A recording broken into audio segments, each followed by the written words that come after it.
Instagram पे आपने viral videos तो काफ़ी देखे होंगी,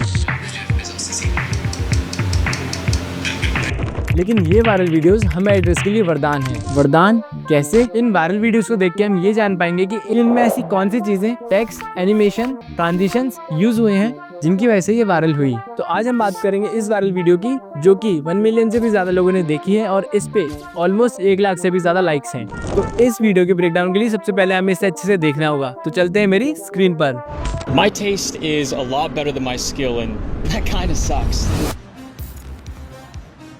See, nobody really warned me about the part where I can see what good looks like, but I just can't make it yet. The part where my taste is sharp but my work is kind of dull. And it's not for lack of trying. I care. I show up. I want it to be great. But the closer I get to it, the further my taste moves. It's like I'm chasing something I can see but never quite touch. Ira Glass said it best. We get into creative work because we have good taste. But that taste is also why our work disappoints us, because we know what it should feel like. And for the first few years, it just doesn't hit that mark. But here's the thing. The gap is normal. It's not proof you're not good. It is proof you know what good is. And my friends, the only way to close that gap is to do the work. I'm talking volume, practice, reps. Trust me, you will not think your way through this one. You have to create your way through it. I'm still in the gap. And honestly, I'm not confident it's going to close anytime soon. But maybe that's not a bad thing. Because if the road never ends, neither does the growth. Right? So, I'm learning to love the road because I don't think the car is stopping anytime soon. तो इस reel में आपने काफ़ी चीज़ें notice की होंगी, जैसे मैंने की हैं, जैसे ये टेक्स्ट इफेक्ट, डिफरेंट एंगल से लिए हुए शॉट्स, डायनेमिक स्क्रीन रिकॉर्डिंग और भी ऐसी बहुत सारी चीज़ें हैं इस रील में। तो सबसे पहले हम इसे अपने सॉफ्टवेयर में लेकर चलते हैं। तो सबसे पहले हमारा काम होगा इसमें कट्स लगाने का, क्योंकि इसमें बहुत सारे डिफरेंट फ्रेम्स हैं। तो उसके लिए आप सिंपली कट टूल पर जाकर मैनुअली कट लगा सकते हो। लेकिन ये एक चीज़ ने मेरी ज़िंदगी आसान कर दी। सच में ये बहुत कमाल की चीज़ है, ये आपका भी काफ़ी टाइम सेव करेगी। इसके लिए आपको मैनुअल कट्स लगाने की ज़रूरत नहीं है। डायरेक्ट आप मीडिया टैब में जाके अपने वीडियो पर राइट क्लिक करके ऑटो सीन डिटेक्ट पर क्लिक करें और ये अपने आप हर एक फ्रेम को कट कर देगा। और ये कट होने के बाद आप डायरेक्ट ये कट्स को अपने मीडिया टैब में ऐड कर लें। फिर हम इन्हें सिलेक्ट करके अपने टाइमलाइन पर लेकर आ जाएंगे। तो ये पूरा का पूरा वीडियो हमारा हर एक कट के साथ में हमें शो करेगा। जैसा कि आप देख सकते हो, ये हर एक कट हर एक फ्रेम को बताते हैं, जो कि ऑटोमेटिक सिर्फ 2 या 3 क्लिक से हुआ है। तो ये है ना टाइम सेविंग टूल। फिर अब हमने फ्रेम्स तो डिसाइड कर लिया। अब हम एक एक फ्रेम को अच्छे से देखकर उसमें क्या इफेक्ट यूज हुआ है ये जानेंगे। तो पहला फ्रेम हम दोबारा से देखते हैं। My taste.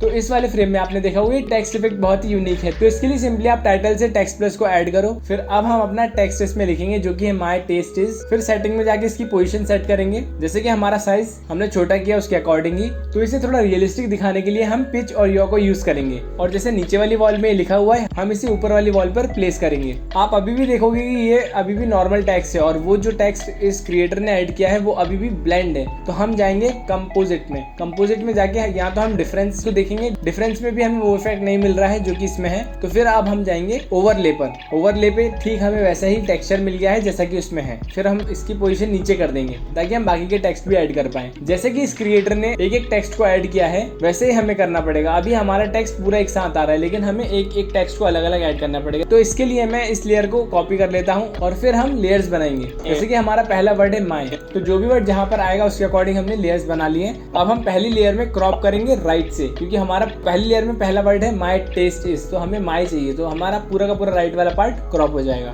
तो राइट का मैं क्रॉप करके सिर्फ माय वर्ड को छोड़ दूंगा। फिर ऐसे ही सेकंड लेयर में करेंगे। सेकंड में हम लेफ्ट से माय को हटा देंगे, राइट से टेस्ट को रखेंगे। और ऐसे ही थर्ड लेयर में हम लेफ्ट का पूरा हटा देंगे, माय टेस्ट को हटा देंगे। तो ये कंप्लीट लेयर बन जाएगा और ठीक वैसा ही इफेक्ट क्रिएट हो जाएगा जैसा कि हमारे क्रिएटर ने किया है। तो जैसा कि आप देख सकते हो, तीनों लेयर मैंने ला दी है। अब बारी हमारे नेक्स्ट टेक्स्ट की, जो की है अलॉट बेटर। साइज और पोजीशन का ध्यान रखते हुए हम इसे टेक्स्ट को ऐड कर लेंगे। बारी है बेटर की। तो अब हम बेटर के लिए भी सेम वही प्रोसेस अपनाएंगे जैसे कि इस क्रिएटर ने टेक्स्ट को यूज किया था, ठीक वैसे ही हमने भी सेम एज इट इज ला दिया है। अब मैं आगे के टेक्स्ट आपको ऐड करके नहीं बताऊंगा क्योंकि सेम प्रोसेस है, इसलिए अब हम नेक्स्ट फ्रेम पर चलते हैं, जो कि है द क्रिएटिव गैप वाला। ये ऊपर की तरफ देखते हुए बैक से लिया हुआ है शॉट। अब ये क्रिएटिव गैप भी बहुत क्रिएटिव तरीके से लिखा हुआ है। अब वो कैसे लिखना है ये हम देखेंगे। इसके लिए सिंपली हम भी टेक्स्ट ऐड कर लेंगे। टेक्स्ट प्लस ऐड करना है, टेक्स्ट ऐड नहीं करना। टेक्स्ट प्लस ऐड करने के बाद में आप लिखोगे द क्रिएटिव। द क्रिएटिव नहीं, सिर्फ आपको द लिखना है कैपिटल में, और इसका फॉन्ट है इम्पैक्ट, तो हमने दा को लिखकर इसकी पोजीशन ऊपर रख दी है ताकि हमें क्लियरली विजिबल हो। अब हम इसका साइज बढ़ा देंगे और देखेंगे कि कैसा हल्का सा टिंट है। तो इसके लिए हमें क्या करना पड़ेगा, वही थोड़ा सा पोजीशंस के साथ में खेलना पड़ेगा। पहले आप इसका साइज बढ़ा लो, फिर उसके बाद में हमें पिच और यो के साथ में वापस से एडजस्टमेंट करनी पड़ेगी। तो ठीक मैंने भी वैसे ही किया और ये हमने हल्का सा टिंट कर दिया है। अब बारी है ये ग्लो की, जो कि इस क्रिएटर ने यूज किया है। तो ग्लो ऐड करने के लिए आप टेक्स्ट को सिलेक्ट करके फ्यूजन टैब में जाइए। फ्यूजन टैब में आप सॉफ्ट ग्लो को सर्च करेंगे, सिंपली सॉफ्ट ग्लो को ऐड करके इसमें ग्लो लगा सकते हैं। ध्यान रहे ग्लो का अमाउंट ज्यादा ना हो। तो ऐसे हमने दा वर्ड को कंप्लीट जैसा इस क्रिएटर ने बनाया है वैसे ही क्रिएट कर दिया है। अब बारी है नेक्स्ट वर्ड की, जो कि क्रिएटिव। तो ये हम दूसरे लेयर में बनाएंगे। क्रिएटिव का साइज छोटा है तो हम उसको छोटा कर देंगे। अब हमें इसमें ग्लो ऐड करने की जरूरत नहीं है, हमने पहले ही कर चुका है। फिर क्रिएटिव के बाद में हम यूज करेंगे गैप वर्ड को। तो गैप वर्ड दा के बराबर ही है, तो हम डायरेक्ट दा को ही कन्वर्ट कर देंगे गैप लिख के।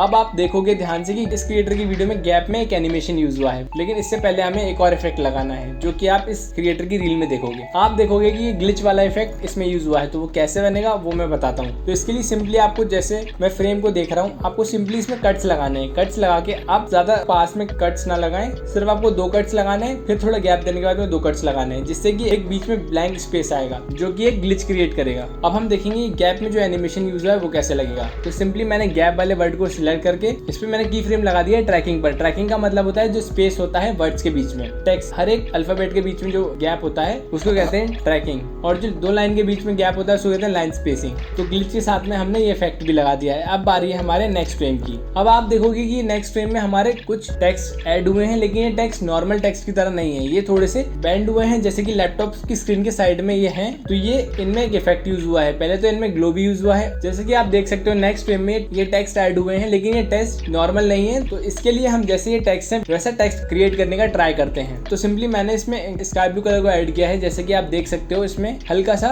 ब्लूइश टोन है। अब हमें एडजस्ट करना है, पोजीशन का ध्यान रखना है, रोटेशन भी इसमें आएगा क्योंकि ये हल्के से टेढ़े हैं। और आपको जैसे कि हमने उसमें कंपोजिट में ओवरले लगाया था वैसे ही हमें इसमें भी लगाना पड़ेगा ताकि एक अलग इफेक्ट दिखे, ये नॉर्मल टेक्स्ट जैसे ना लगे। तो जैसे ही हमारा एक टेक्स्ट रेडी हो जाता है, हमारे पूरे के पूरे टेक्स्ट उसी लेयर को कॉपी करके हम बना सकते हैं। सिंपली मैंने भी वही किया है। एक टेक्स्ट ऐड करने के बाद में मैंने सारे के सारे टेक्स्ट को वैसा ही कर दिया है। मुझे ब्लू कलर इतना खास नहीं लग रहा है, इसलिए मैंने इसको व्हाइट कर दिया है। ध्यान रहे इसमें हल्का सा ग्लो ऐड हुआ है, लेकिन ज्यादा नहीं। तो आप भी इसमें हल्का सा ग्लो, जैसे मैंने पिछले फ्रेम के लिए बताया था, ठीक वैसे ही इसमें भी फ्यूजन में जाके सॉफ्ट ग्लो को ऐड करके इसमें भी ग्लो ऐड हो जाएगा, लेकिन हल्का। तो ये करने के बाद में अब हम सारे के सारे टेक्स्ट को जैसे कि इस क्रिएटर ने यूज किया है वैसे ही हम भी इसमें ऐड कर देंगे। ये मैं आपको फास्ट फॉरवर्ड करके बताता हूँ। अब बारी हमारे नेक्स्ट फ्रेम की। नेक्स्ट फ्रेम में हमें 2 चीजें दिखती है, एक तो टेक्स्ट जो कि ग्लो के साथ में है और दूसरा स्क्रीन रिकॉर्डिंग। तो स्क्रीन रिकॉर्डिंग इसमें थोड़ी क्रिएटिव तरीके से है, जैसे कि इसमें हमारा क्रिएटर भी दिख रहा है, स्क्रीन रिकॉर्डिंग भी है और हमारा टेक्स्ट भी है। तो टेक्स्ट तो सिंपली आप ऐड कर सकते हो।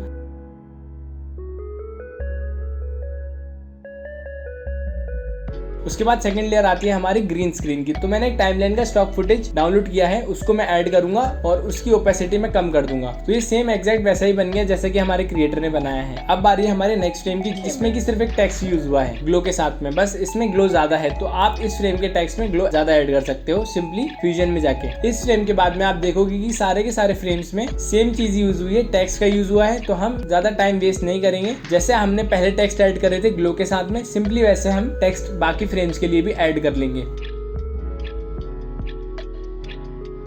अब आप इसी फ्रेम में देखोगे कि एक अलग टाइप का टेक्स्ट यूज हुआ है, जैसे कि हमारे नॉर्मल कैप्शन तो थे ही, फिर एक वर्ड यूज हुआ है डल। अब डल में हल्का सा ब्लर है, तो वो टेक्स्ट तो वही है लेकिन इसमें ब्लर ऐड किया गया है। उसका साइज बढ़ाएंगे हम भी, ठीक हम भी वैसे ही करेंगे। हमने भी वही टेक्स्ट को लिया है, उसका साइज इंक्रीज किया है और उसमें ग्लो तो था ही, हमें बस ब्लर ऐड करना है। तो आप इसके लिए सिंपली इफेक्ट्स के सर्च में जाके गशियन ब्लर सर्च कर देंगे और इसमें ऐड कर देंगे और आपको सेम वैसे ही का वैसा इफेक्ट मिल जाएगा जैसा कि इस क्रिएटर ने क्रिएट किया है। तो अब हमारा ये फ्रेम भी कंप्लीट हुआ। इसके आगे के सारे फ्रेम्स एकदम सिंपल हैं, जो कि आप इजीली कर सकते हो। टॉकिंग हेड वीडियो या नॉर्मल, यहाँ पर कैप्शंस यूज हुए हैं। आप देखोगे कि इस वाले फ्रेम में कोई ग्लो यूज नहीं हुआ है, तो आप वैसा भी कर सकते हो। ये इंटेंशनली किया गया है ताकि व्यूअर की अटेंशन उस वर्ड पर जाए, क्योंकि अभी तक सारे ग्लो वाले टेक्स्ट यूज हुए थे, different kind of words use हुए थे, लेकिन अब एकदम plain normal text without shadow use कर दिया इस क्रिएटर ने। ये साइकोलॉजी होती है जिससे कि व्यूअर का अटेंशन बना रहे। आप भी ऐसी कई डिफरेंट चीजें अपने वीडियोस में ट्राई कर सकते हो। अब इस ग्रेट वाले टेक्स्ट में भी भी आप वही प्रोसेस यूज करोगे जो कि हमने स्टार्टिंग के फ्रेम्स में यूज किया था। ये ग्रेड वर्ड को बड़ा कर आपको कंपोजिट में जाना है और कंपोजिट में जाने के बाद आपको ओवरले को सिलेक्ट करना है, जिससे कि आपको सेम ये वाला इफेक्ट मिल जाएगा, जैसे कि आप देख सकते हो। तो ये लास्ट फ्रेम में ठीक वही टेक्स्ट यूज हुए हैं जैसे कि हमने स्टार्टिंग वाले फ्रेम्स में बनाए थे।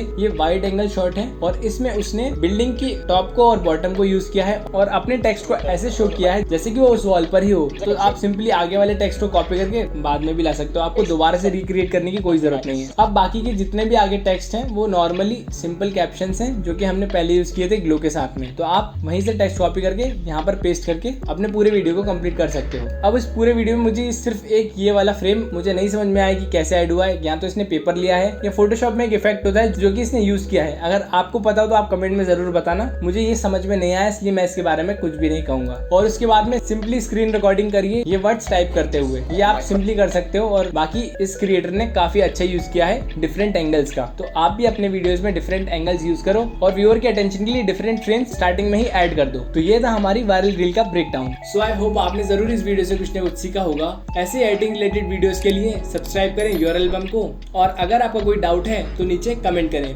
मिलते हैं जल्दी किसी और एडिटिंग रिलेटेड वीडियो के साथ। तब तक stay happy and keep editing.